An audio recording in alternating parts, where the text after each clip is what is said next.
Hello বন্ধুরা, কেমন আছো সবাই? আশা করি সবাই খুবই ভালো আছো। আমিও খুব ভালো আছি। আজকে রবিবার, সকাল সকাল তাই বাজারে চলে গেছিলাম মাছ কিনতে।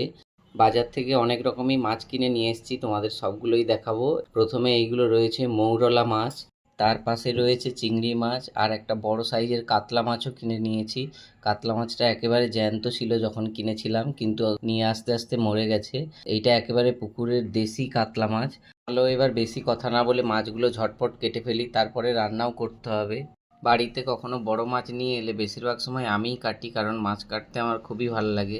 প্রথমেই আমি খুব ভালো করে মাছের আঁশটা ছাড়িয়ে নেব। মাছের আঁশটাই ছাড়াতে একটু বেশি সময় লাগে, তারপরে আর মাছটা কাটতে বেশি সময় লাগবে না। তো আমার আঁশটা প্রায় ছাড়ানো হয়ে গেছে। এইবার মাছটাকে ভালো করে ধুয়ে নেব। মাছটাকে আমি ভালো করে পরিষ্কার জলে ধুয়ে নিয়েছি। মাছটাকে পরিষ্কার জলে ধুয়ে নিলে মাছের গায়ে যে পিচ্ছিলকারক পদার্থগুলো থাকে সেইগুলো সব চলে যায়, এর ফলে মাছটা কাটতেও সুবিধা হয়। এবার আমি মাছটাকে কেটে নেব। প্রথমেই আমি মাছের মাথাটাকে কেটে নেব। মাছের মাথাটা কাটতেই ফিনকি দিয়ে রক্ত বেরিয়ে গেল। মাছটা সত্যিই খুব টাটকা ছিল।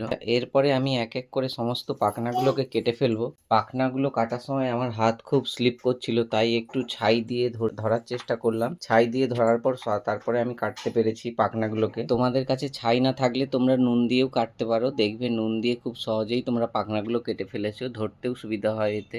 মাছের সমস্ত পাখনাগুলো কাটা হয়ে গেছে। এইবার আমি মাছটাকে সুন্দর করে পিস করে নেব। আমি এখানে বেশি বড় পিস করব না, ছোট ছোট পিস করব।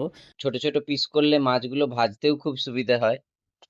বন্ধুরা, তোমরা এই রকম জ্যান্ত দেশি মাছ দিয়ে কি রান্না খেতে পছন্দ করো আমাকে অবশ্যই কমেন্ট করে জানিও।